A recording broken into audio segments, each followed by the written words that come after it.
Hello and welcome to Edify concept. तो ये video ISC class 12 के स्टूडेंट्स के लिए होने वाली है। इस वीडियो में हम बात करेंगे इंग्लिश लिटरेचर की, पर्टिकुलरली इंग्लिश की आपकी दो बुक्स की, प्रिज्म और रैप्सडी। सो देखो, प्रिज्म आपकी स्टोरीज़ की बुक है और रैप्सडी आपकी पोएम्स की बुक है। सो इस वीडियो में हम बात करेंगे कि ऐसी कौन सी चीज़ें हैं जो हर स्टोरी और हर पोएम की आपको पता होनी चाहिए, जिससे आपका एग्ज़ाम काफ़ी अच्छा हो। सो बिगिन करते हैं सबसे पहले स्टोरीज से। तो स्टोरीज़ की सबसे इंपॉर्टेंट चीज़ है स्टोरी का टेक्स्ट।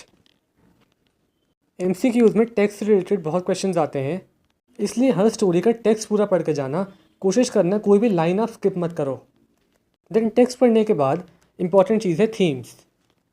हर स्टोरी की जो मेन थीम्स है वो आपको पता होनी चाहिए। और थीम्स के बारे में आपको इतना पता होना चाहिए कि अगर आपके सामने कोई क्वेश्चन आया 10 मार्क्स में, तो आप उस थीम को अराउंड 200 वर्ड्स में डिस्क्राइब कर पाओ। थीम्स आपको डिटेल में पता होनी चाहिए। देन हर स्टोरी का जो सेंट्रल कैरेक्टर्स हैं उनका आपके पास एक कैरेक्टर स्केच होना चाहिए। जैसे फॉर एग्जांपल आपकी सेकंड स्टोरी जो है द कुकी लेडी, उसमें दो सेंट्रल कैरेक्टर्स हैं, मिसेस ड्रू और बबर। तो उन दोनों का आपको कैरेक्टर एनालिसिस पता होना चाहिए।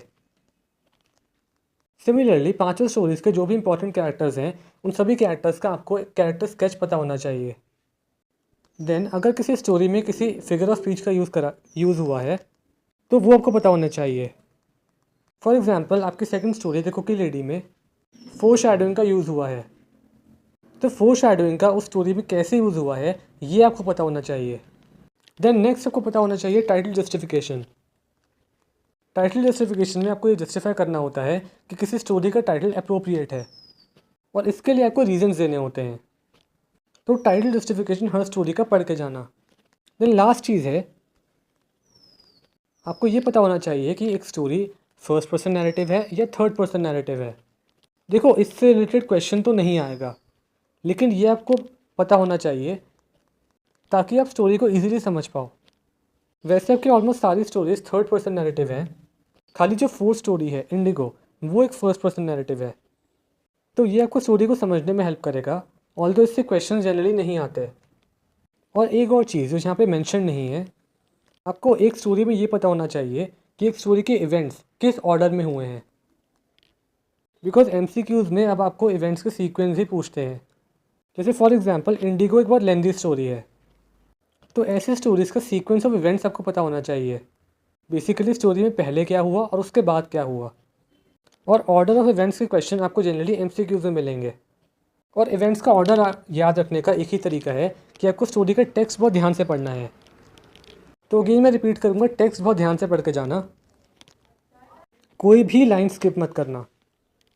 सो ये 5 इंपॉर्टेंट चीज़ें हैं जो हर स्टोरी में आपको पढ़नी है: title, themes, character sketch, figure of speech और टाइटल जस्टिफिकेशन।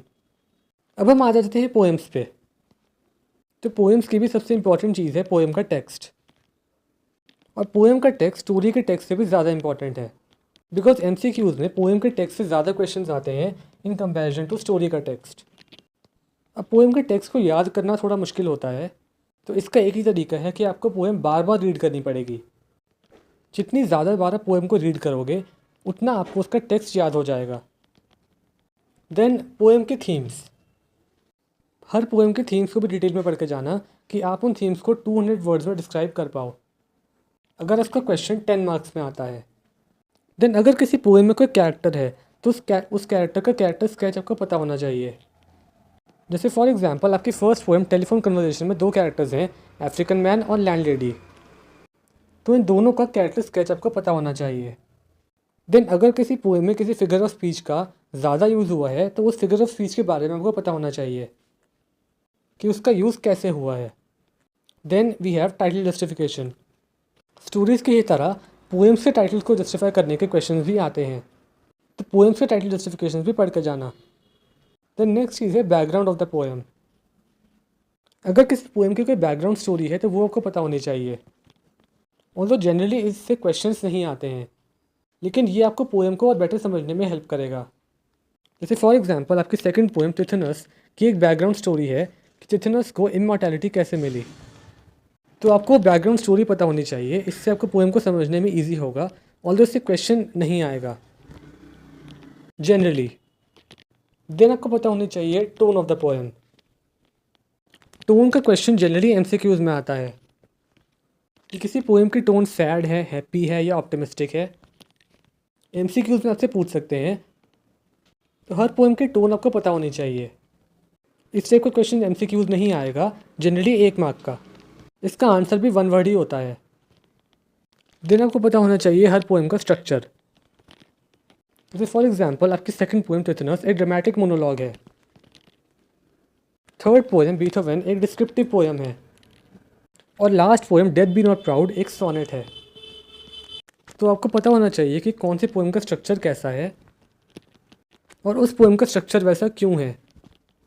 जैसे फॉर एग्जांपल आपसे क्वेश्चन आ सकता है कि टिथनस एक ड्रामेटिक मोनोलॉग है। अब आपको ये जस्टिफाई करना है कि टिथनस एक ड्रामेटिक मोनोलॉग क्यों है। तो इसलिए आपको पता होना चाहिए कि हर पोएम का स्ट्रक्चर कैसा है और उसका वैसा स्ट्रक्चर क्यों है। और ये चीज़ भी मोस्ट इंपॉर्टेंट है सेकंड पोएम के लिए टिथनस। आपसे ये पूछा जा सकता है कि टिथनस एक ड्रामेटिक मोनोलॉग क्यों है। तो यही कुछ इंपॉर्टेंट चीज़ें जो आपको हर पोएम की पढ़नी है ताकि आपका एग्ज़ाम काफ़ी अच्छा हो। सो अगर आप हर स्टोरी और हर पोएम की ये सारी चीज़ें पढ़ जाओ अच्छे से तो डेफिनेटली आपका एग्ज़ाम काफ़ी बढ़िया होगा। आई होप इस वीडियो से आपको हेल्प मिली होगी। नेक्स्ट वीडियो में हम बात करेंगे कि मैकबेथ में क्या चीज़ें इंपॉर्टेंट है जो आपको पढ़नी है। सो ऐसे ही और वीडियोज़ के लिए इस चैनल को सब्सक्राइब कर लो। Thank you so much for watching.